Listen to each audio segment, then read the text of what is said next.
How many bubbles are there in this piece of volcanic rock? Take a guess in the comments and I'll let you know in just a second. This is a piece of volcanic pumice. Volcanic pumice is actually one of the lowest density materials on the planet. As you can see, it is just full of bubbles and holes all over the place, and this is formed in explosive volcanic eruptions when there is a lot of gas in the system and it can't escape. And so these bubbles are constantly forming as the magma is decompressing and bubbles are forming. So the question is, how many bubbles can actually fit inside this little piece of rock?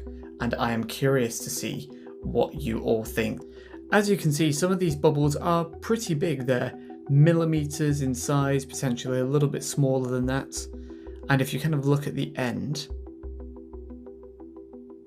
you can see some of the smaller ones there as well. But those are actually some of the biggest bubbles within this. We want to do it, drum roll.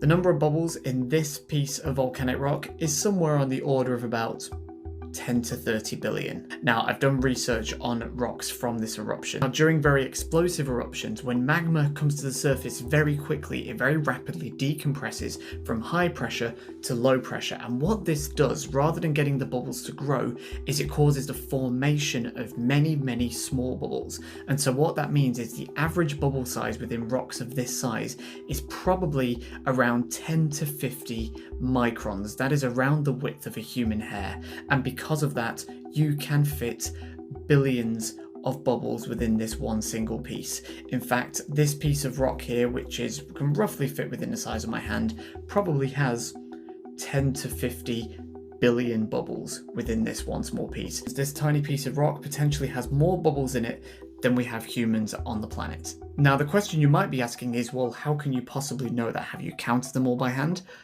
If you want to know how we do it, let me know and I'll make another video about it, because it's a bit of a long process, but we can do it.